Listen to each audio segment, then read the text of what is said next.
Should I put it?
Good afternoon, friends.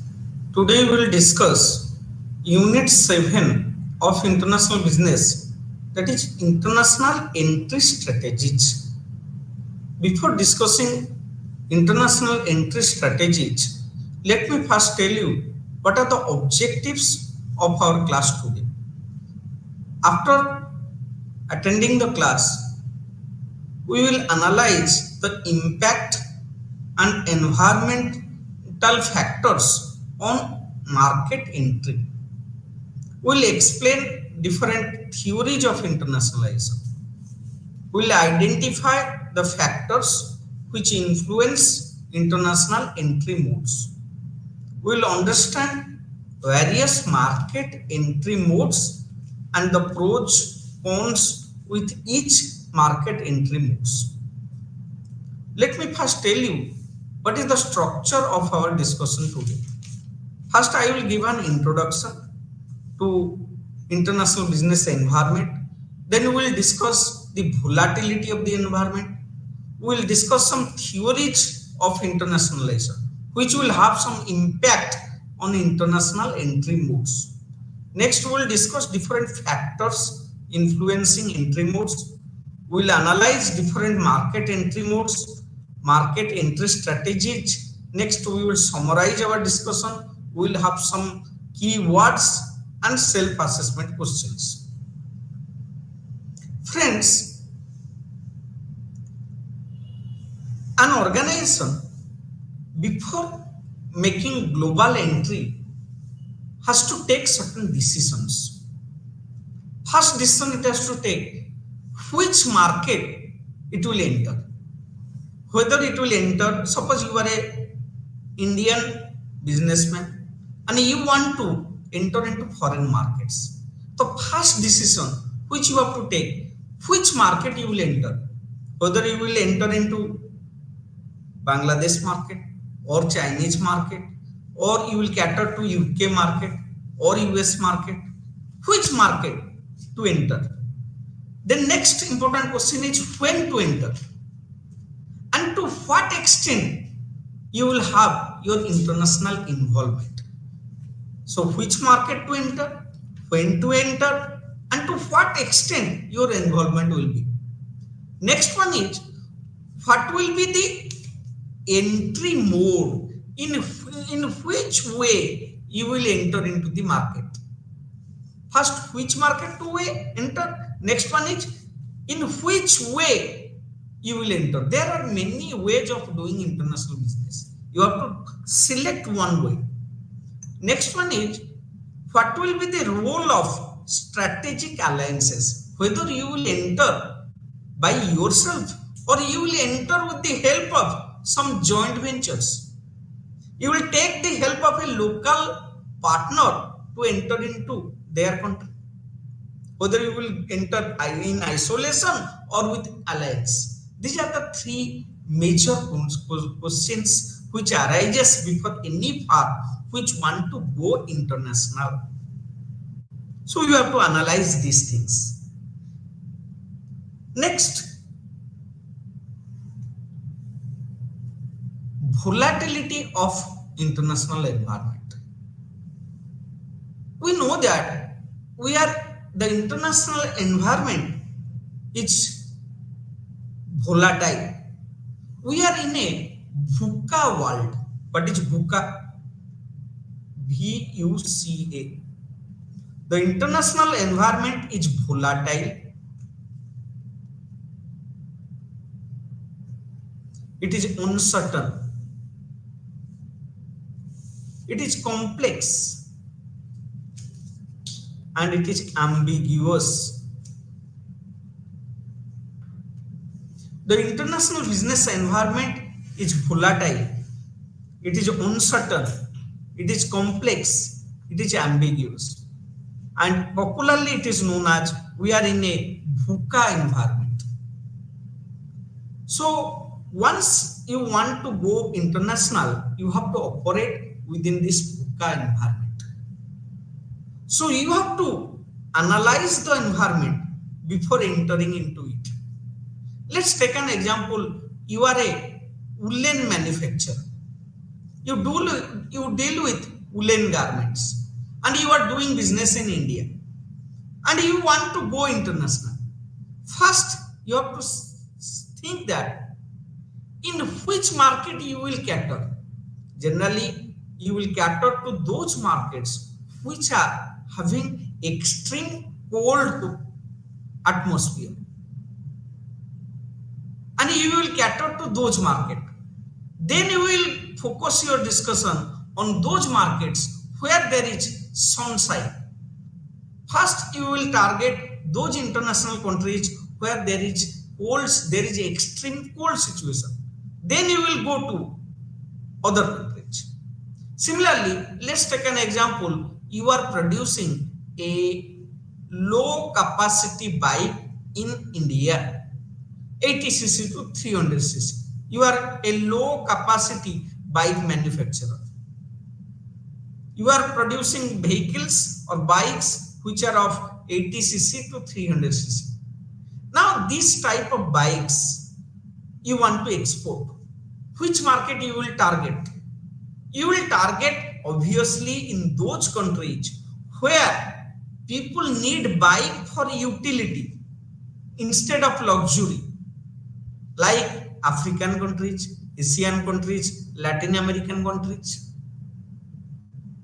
But you should not, then you will target to those countries which are having rich and affluent customers, developed countries. But first, you will focus your discussion or focus your business on those countries where the people need bike for utility purpose. Similarly, let's take an example. KFC is a practical example. KFC is a company. It wants to come to India. When KFC came to India, it faced resistance from Indian Hindus. Why? KFC, because Indian Hindus thinks that KFC was selling beef.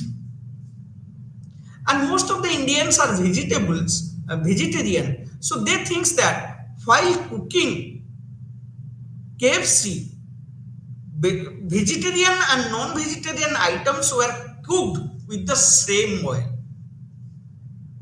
So people boycott the product of KFC. So this is the situation which you face while you enter into international business. So you are affected by many environment while doing international business. What are those environments? Those environments are popularly known as pastel.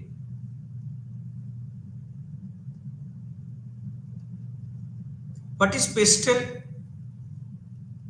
Pastel simply means political environment,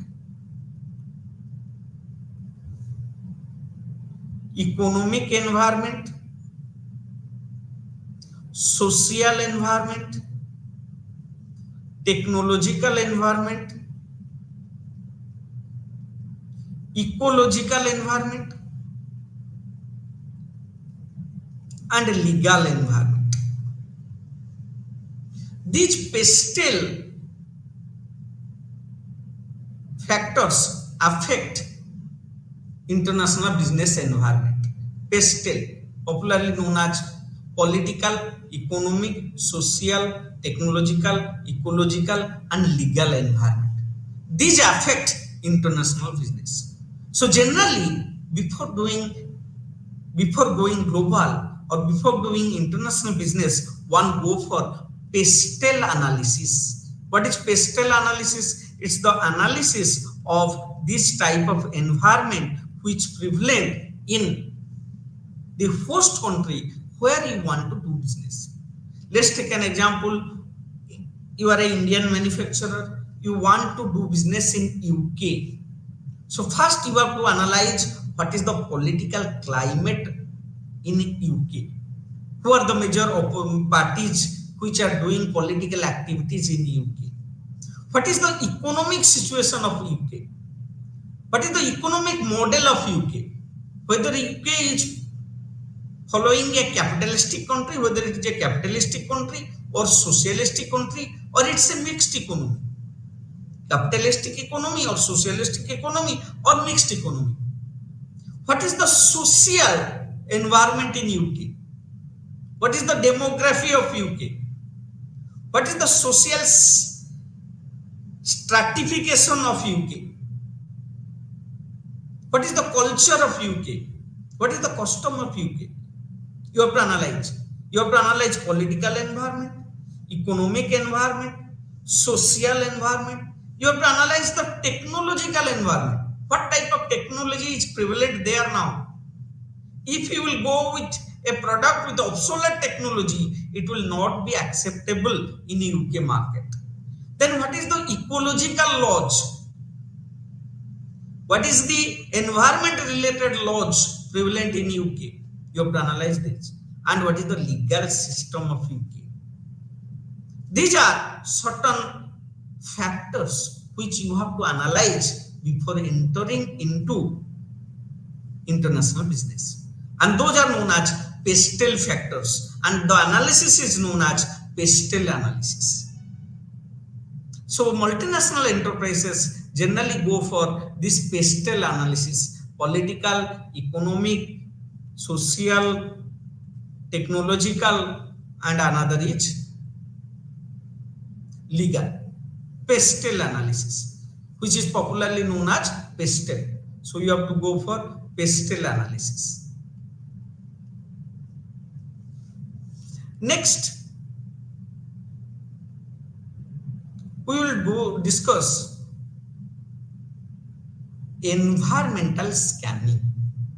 What is environmental scanning? I have already told that environmental scanning simply means collecting information about the country where you want to go, where you want to do international business.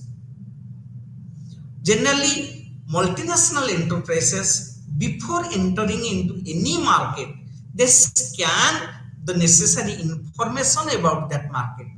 And this type of scanning is known as environmental scanning. They scan the political environment, they scan the economic environment, they scan the social environment, they scan the ecological environment, they scan the technological environment, and they scan the legal environment. And this sort of scanning or gathering information is known as environmental scanning. So MNCs before market entry try to obtain and scan all necessary information about the market potential, competition in different countries, and that is known as environmental scanning. What type of information they scan? They scan market related information, they scan prescriptive information, they scan a resource information. What type of resources are available? They scan general and other information. And the scanning is done with a technique that is We have already discussed the technique is pastel analysis. With the help of pastel analysis, they scan two type of environment. What are the two type of environment we scan? One is internal environment, another is external environment. Or they scan the micro environment, or they scan the macro international environments.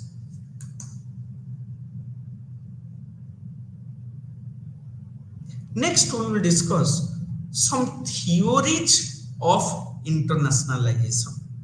What does this theories of internationalization tell? Now, why we will study this theories of internationalization? These theories give us an idea regarding the modes of entry into international business. This theory will tell which mode you will follow while entering into international business. And this theory tells the region, the basis of international business. Why you will do international business, why you will go international, this theory tells. These theories are of 5 types. What are those 5 types of theories or 6 type of international theories? First one is Uppsala model. Second one is TCA, transaction cost analysis, or TCA model. The next one is eclectic theory or contingency approach. Eclectic theory or contingency approach, it is also known as OLI approach. Next one is industrial network approach. Next one is business strategy approach. Next one is bargaining power approach. These are 6 important theories which you must understand before discussing international entry modes. Let me first tell all this theory one by one. First one is Uppsala model. What does this theory tell? This theory is given by Whitelock in 2002. What does Uppsala model tell? This theory tells that the firms which want to go international, they go it in an incremental manner. That means they first enter into one market, then they take experience in that market, and by leveraging that experience, they go to other markets. That is known as Uppsala model or increment model or experimental model or experience-based model. That is known as Uppsala model. Let's take an example. Suppose you are an Indian Ayurveda manufacturing company and you want to do international business. So first you will sell your business normally in South Asian countries. Southeast Asia will be your target market. You will sell it in Indo-China region. Once you get experience in Indo-China region and your entry is successful, then you generally go to Middle Eastern countries. Next to American countries, Northern American countries. So generally international business firms follow an incremental approach and experiential approach towards doing international business. First they do business with those countries which are physically and culturally close to that country. That is known as geographic closeness. And once they get experience, they go for distance, diverse and markets. This is Uppsala model. Let's take an example, KFC. Once KFC decided to go outside, first it sell its product in those countries which are nearer, geographically nearer to United States. They sell their products in Canada and Mexico, which with which USA share its border. Once it becomes successful in Canada and Mexico, KFC goes to Europe, Asia, Africa, Latin America. But it does not go to the entire markets, distance market at one time. It follows an incremental approach for doing international business. Next one is TCA or Transaction Cost Analysis Theory. What does Transaction Cost Analysis Theory tells? Transaction Cost Analysis or TCA predict that when, now please see, there are two ways of doing international business. One is you will manufacture in your own country and export it to host country, to other country. That is export model. Another way is you will start manufacturing in that country where you do the business. That is FDI model. Transaction cost analysis tells that if you follow export based model or FDI based model, those models will have some transaction cost. If you export, manufacture here and export, there will be transportation cost, there will be tariff cost, there will be export procedure related cost, clearance cost, many costs will be there. But if you will go for FDI model, there will be also many costs. Each model has its own transaction cost. So TCA tells that before selecting one model of doing international business, the MNCs generally compare the transportation, the transaction cost in export way or FDI route. In export route or FDI route. Where transaction cost is less, they select that model. So what does transaction cost model tells? It is TCA is based on the concept that a firm will internationalize if it can perform the same task and function at a lower transaction cost in other countries compared to cost of manufacturing and exporting to such market. So you have to find out the cost if you will produce in your market and export it, and you have to find out the cost if you produce in host country market and sell there. So where the transaction cost is low, you have to follow that model. This is the second theory of international business. Third theory is eclectic theory or contingency approach. This theory is given by Downing in the year 1988. This theory is known as eclectic or contingency approach, and it is popularly known as OLI model or OLI model. What does Downing eclectic tell? Downing tells that a MNC will manufacture in another country its product only if that country is having one of the following three advantages. What are the advantages? Ownership advantages for O, or locational advantage, or internationalization advantage. The only framework. What is ownership advantage? Ownership advantage tells that a country will follow, a MNC will follow a FDI route only if the host country is having ownership of some tangible assets. Like if that country is owning some mines, some rare minerals, or some intangible assets like technical know-how, managerial talent, then only FDI, foreign countries, foreign players will invest in their country. Most of the steel companies are interested to come into India.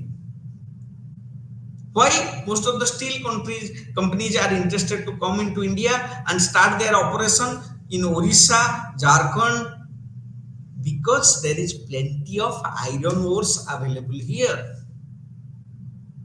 If they will set up their plant in India, they will get iron ore at a lower cost and the cost of manufacturing will be low. This is ownership advantage. There are certain locational advantage. What is locational advantage? Locational advantage refers to factor endowments.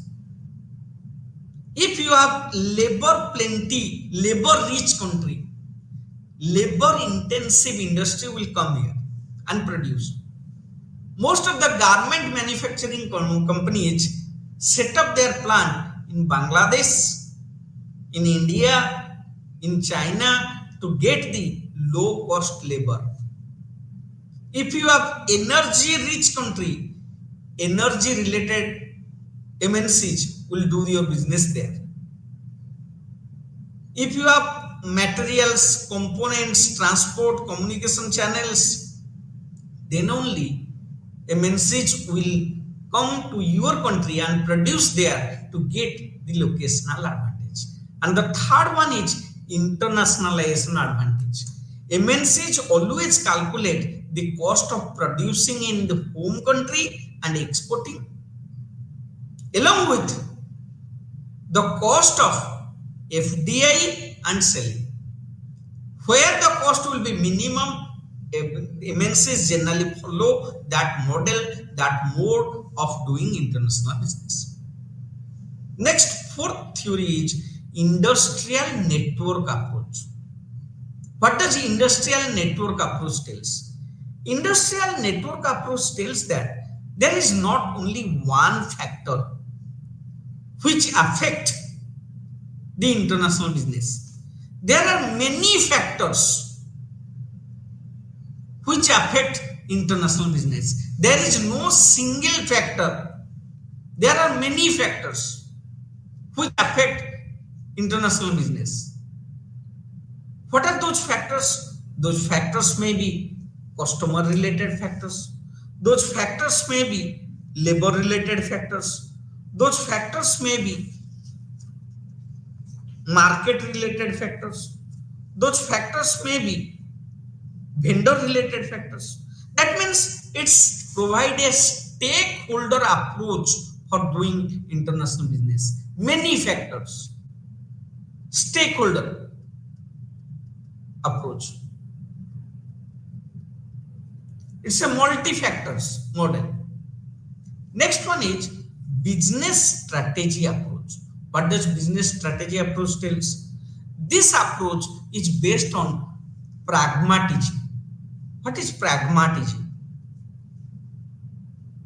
International business is a trade-off between number of variables, and this approach tells that these variables combinedly affect the way of doing international business. What are those variables? Those variables may be market attractiveness, they may be psychological distance, accessibility, informal barriers. So business strategy approach provides some market related variables. Market related variables affect way of doing international business. Market related variables. Next one is bargaining power approach theory. This theory tells that the mode of entry depends upon the bargaining power of MNCs and the government of the host country where it wants to do business. For many years, India was dependent upon Russia for its defense requirements. So, Russian defense equipment manufacturer can bargain better in Indian defense sector. So, they come closer and set up many defense related industries in India. HAL is an example. BrahMos is an example because they have a bargaining power. So the bargaining power approach tells that the bargaining power of the MNCs with the government of the host country affect the mode of doing international business. So these theories can be summarized in this table. Uppsala model tells that there will be experimental or incremental approach for doing international business. TCA or eclectic model tells regarding cost of transaction. Transaction cost affect international business.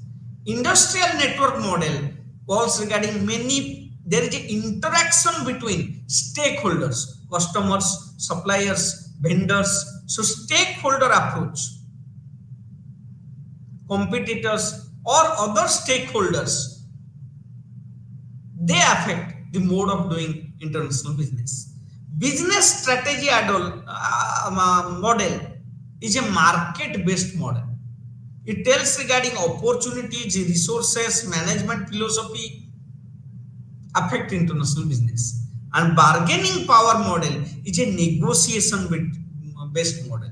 Bargaining power model tells regarding the bargaining power of the MNC and the host country government decides the mode of doing international business.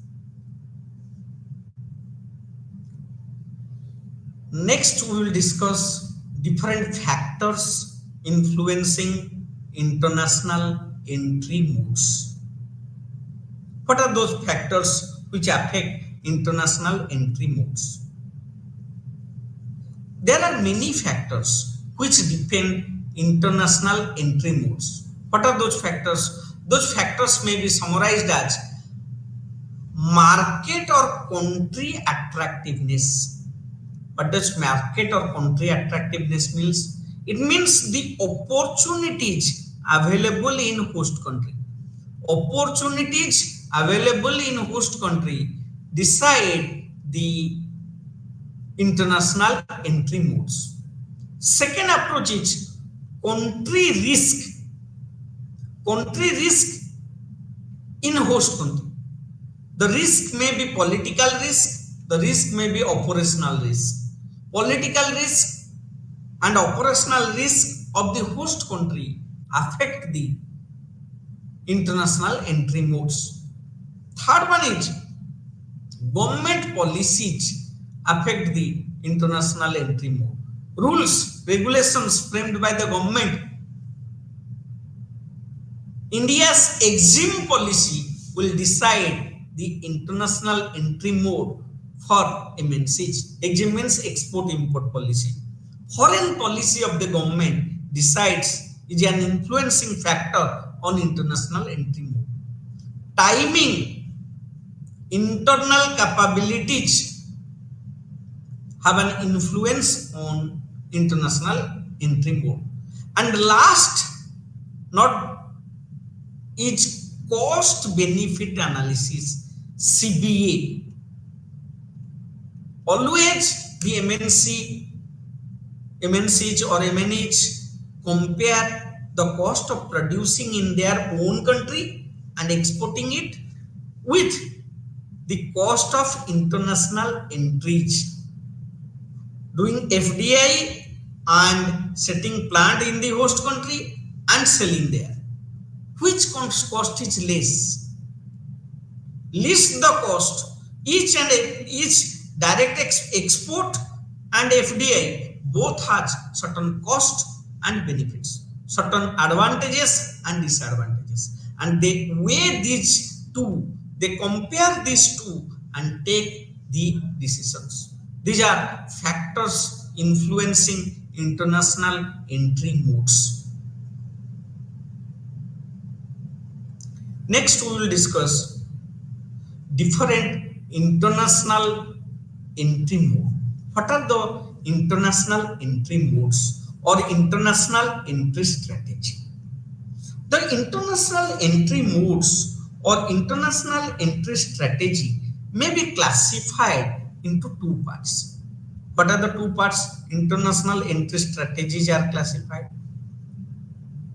One is non-equity mode Another is equity mode. Two things. Non-equity modes,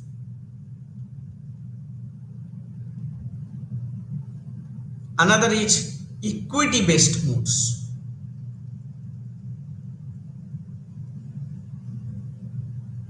What is non-equity mode? In case of non-equity mode, you do not have to invest anything in host country, but you can still do international business. This is non-equity mode. But in case of equity mode, you have to invest a lot. So non-equity mode and equity mode. Non-equity modes may be of two types. One is export. Another may be contractual agreements.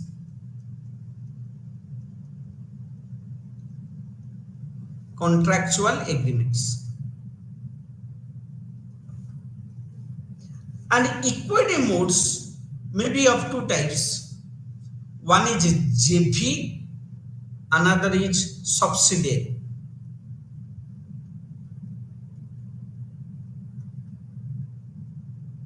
Wholly owned subsidiary. So we will discuss this international entry strategy.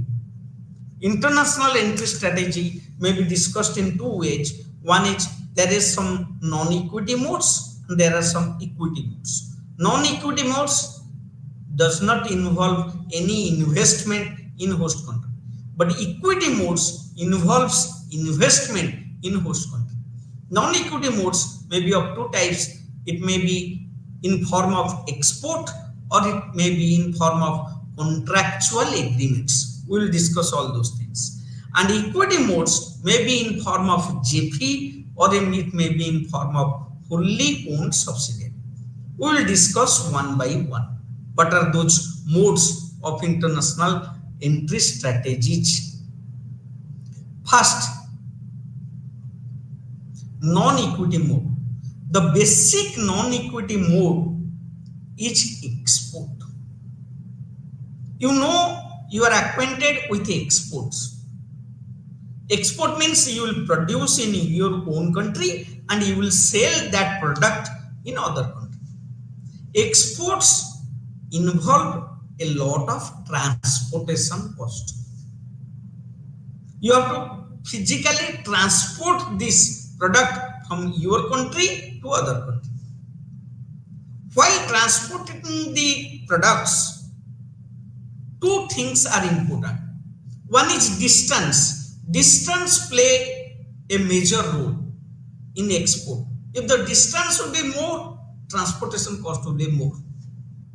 And trade barriers. What is trade barriers? There are different tariff barriers and non-tariff barriers, or tax barriers or non-tax barriers imposed by the country where goods are exported. So trade barriers and distance and transportation cost are three major concerns if you follow export modes. The export mode may be of two types. One is direct export, another is indirect export. What is direct exports? You directly export the goods to the person who wants to purchase it. You directly export the goods to the country where your customers are there. Big manufacturers or big enterprises follow direct export model. Big enterprises. In direct export, there is no intermediary between importer and exporter. No intermediary.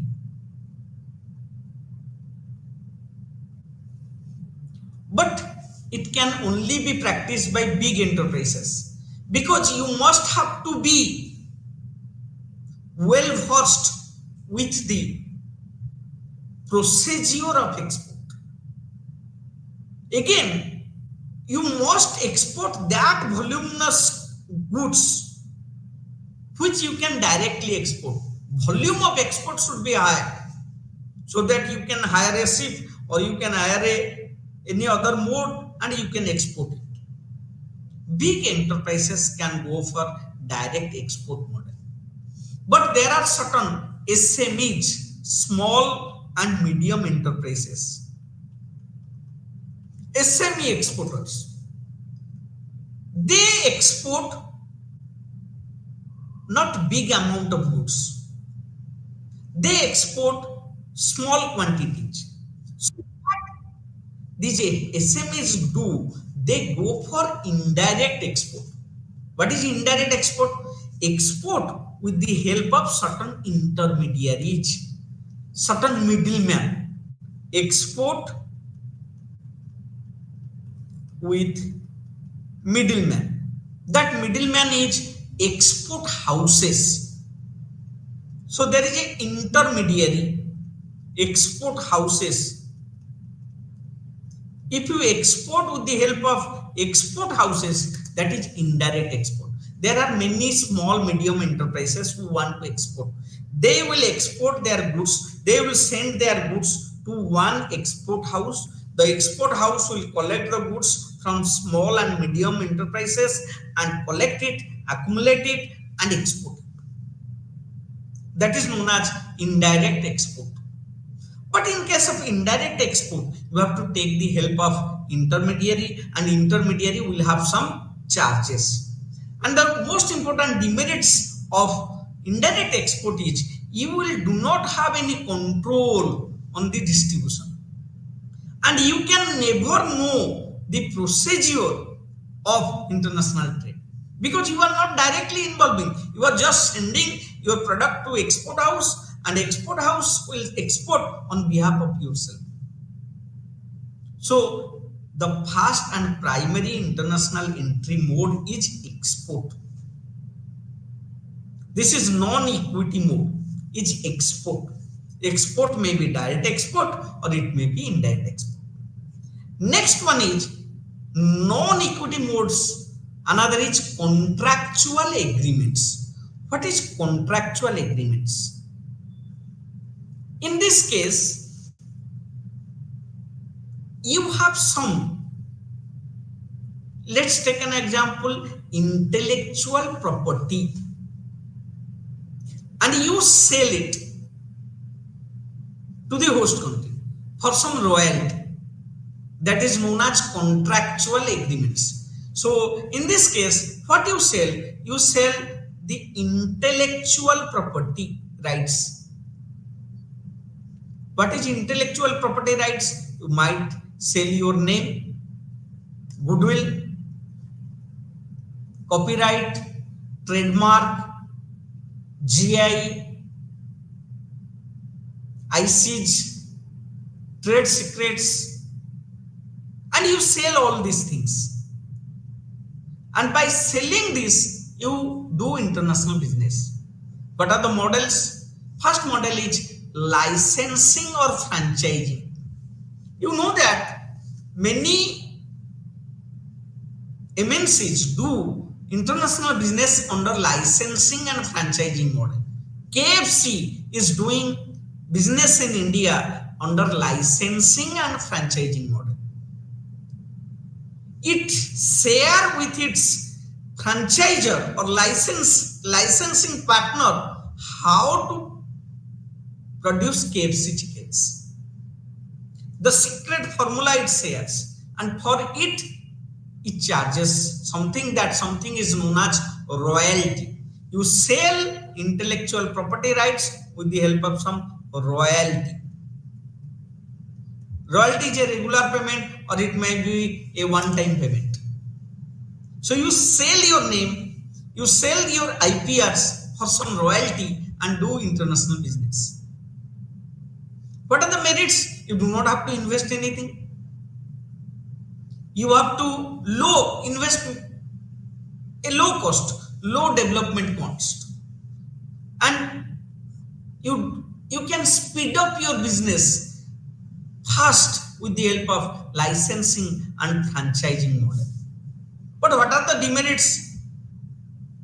You will will not have your control on the technology.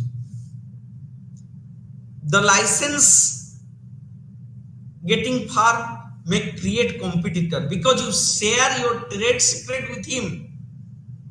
And the most important thing is global coordination. You have to make coordination with different franchisors. This is one contractual agreement mode, non-equity mode of doing international business. Another mode is turnkey projects. Turnkey projects.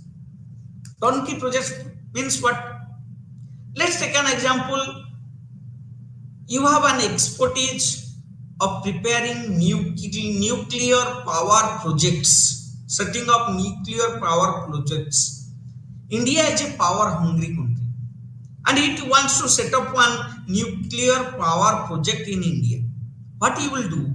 You will take turnkey projects. That what you will do? You will acquire the land in India. You will construct the plant. You will do the test run. You will maintain it.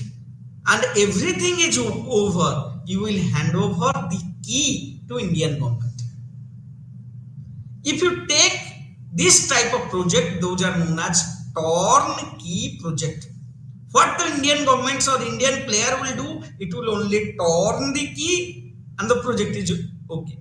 That is known as turnkey projects. Many MNCs do international business by taking certain turnkey projects. C. R&D contracts. If you are expertise in doing research, developing new products, you can take R&D contracts of foreign companies and develop the product or do the research on behalf of them. Or you can go for co-marketing the product. These are four important contractual agreement-based non-equity modes of doing international business: licensing or franchising, turnkey, R&D contract, and co-marketing. I have already told there are two modes of doing international business, international entry strategy. First one is non-equity mode, another is equity mode. In non-equity mode, we have discussed export. In export, we have discussed there are two things: direct export, indirect export. In contractual agreements, we have discussed there are what are the entry modes: licensing, franchising, turnkey projects, R&D projects, and co-marketing. Next, we will discuss what are the equity-based models of doing international business. Equity-based models may be of two types. One is JV, another is wholly owned subsidiary model. So we will discuss equity-based models. What are the equity-based model? One is JV. What is JV? JV means international joint ventures. In India, many international companies do business with the help of JVs. You might have heard regarding Maruti Suzuki. Suzuki is a foreign player, one is a local player. Maruti is a local player. They come together and do business. Suzuki in this case is doing business by following JV model.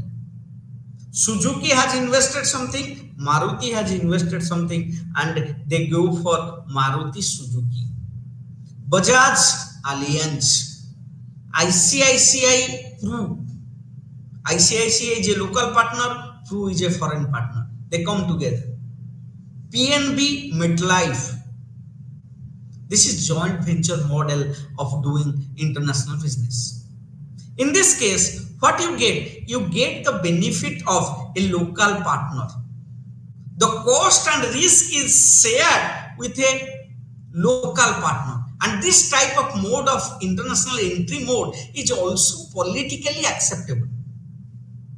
People think that, oh, it's not a foreign company. It's a collaboration between Indian company and foreign company. So this is the merits of this model. The model is JV model. The merits are you share the cost and risk. Next, the merits are your access to partners' knowledge and it is politically acceptable. And what is the main demerits? The main demerits is coordination between local partner and foreign partner. Another mode of doing international business is wholly owned subsidiary. What is wholly owned subsidiary? In this case, the parent company, let's take an example, the parent company is Pepsi.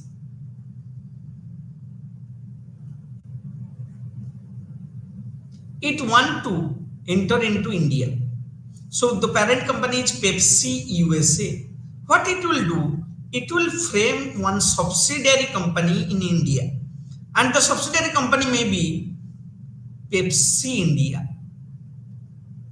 So Pepsi India is a subsidiary company of Pepsi USA. Pepsi USA holds 100% shares of Pepsi India. Therefore, it is known as wholly owned subsidiary. And with the help of wholly owned subsidiary, people do international business in two ways. One is greenfield projects, another is brownfield projects. What is greenfield and what is brownfield investments? We will discuss. What is greenfield?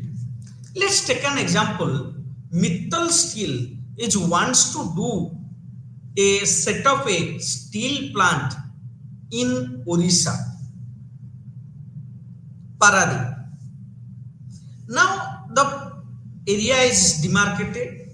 If you will go there, what you will see? Now it is not complete. It has not yet started.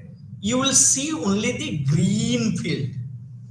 And from that green field, from that field, the project is to come up. That means the project is to come up from scratch. If the FDI investment is from scratch, that is known as greenfield projects. So these are investments from scratch, new business, investment in new business. There is no existing business, you go and start there. Let's take an example. There is another option available to Mittal Steel. In Odisha, there is a steel plant already existing, that is Raulkela Steel Plant, RSP. What Mittal Steel can do? It can acquire RSP and do business in India. And if it do this type of international business, that is known as brownfield projects. In case of greenfield projects, you start new business. In case of brownfield project, you acquire an existing business. That means brownfield projects are done with the help of M&A. What is M&A? Merger and acquisition. In case of greenfield, the most important problem is slow entry. You want to start it from scratch. So there will be slow entry. But in case of brownfield, the entry will be fast. But the most important problem is there will be fast entry, no doubt. But the problem is post-merger integration. You have to integrate your business with the existing business. This integration problem might be there in case of brownfield. The integration problem is not there in case of greenfield because you start the project from new or from scratch. So we have discussed different international entry modes. Next we will discuss different international entry strategies. International entry strategies. The international entry strategies depends upon the following factors. What are the factors? which decides the international entry strategies. The factors which determine the international entry strategies are corporate objective, level of involvement you want, level of risk, nature of market, competition, speed of entry, at which speed you want to enter. Slow speed, you can go for greenfield. At a higher speed, you can go for brownfield. Investment and market cost. If you cannot invest, then you will go for non-equity model. If you can invest, you can go for equity model. Administrative requirement, laws, rules, regulation of home country, host country determine the market entry strategy. Flexibility, availability of agent, distributor, retailers, and payback. The most important thing is payback. What will be your ROI in different models? That will determine the international market entry strategy. Generally, the international market entry strategy, we follow the following strategies. What are the strategy? Generally, we follow business intelligence based strategy, customer service based strategy, customer complaint management strategy, Akido strategy, free telephonic line strategy, focus strategy, differentiation strategy, market diversification strategy. These are different strategies of doing international business. So let me summarize my discussion today. In today's class, we are discussing regarding different market entry strategies.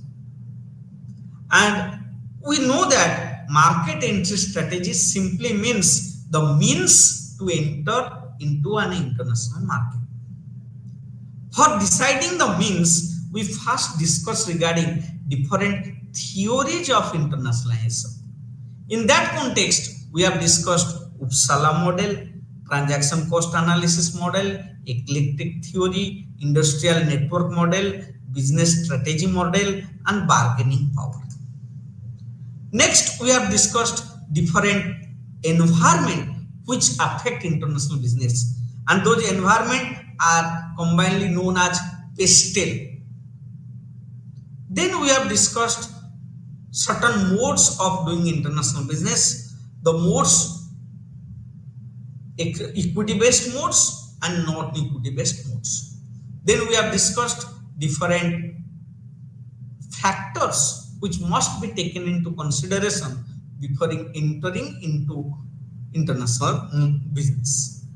Those are the factors: corporate objective, level of involvement, level of risk, nature of market, speed of entry, investment, administrative requirement, flexibility, agent, distributor, paybacks.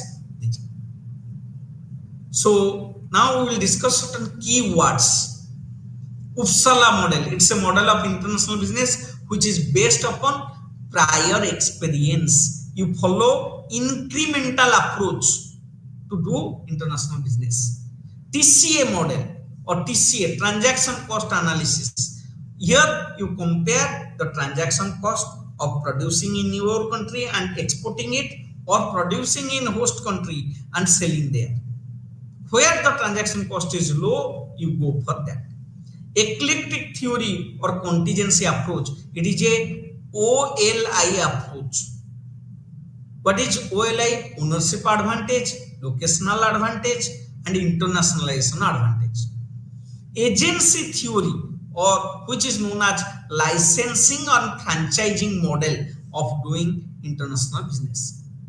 Joint venture, alliances. Industrial network approach, we have discussed. There is market-based model of doing international business. Next, business strategy approach. In this case, the following market attractiveness, psychological distance, accessibility, informational barriers affect international business. Next, we have discussed bargaining power approach. It's the bargaining power of MNCs and the host country government that decide the mode of international business. market entry modes. This is the different ways of doing international business. What are the ways? We have discussed direct export. Direct export means selling without any intermediary to a foreign country. Indirect export means taking help of intermediaries. Generally, those are known as export houses. In licensing, franchising, you sell IPR. What is IPR? Intellectual property rights. Joint venture, you partner with a local partner and do international business. Greenfield projects, you start the project from scratch. Turnkey project, you take the contract of the entire project. R&D contract, you take the help of R&D activities for doing international business. And these are certain self-assessment questions. Discuss the impact of environmental factors on international business. Here you have to write pestle factors. Discuss different theories of internationalization. What factors influence market entry modes, and discuss the pros and cons of various market entry modes.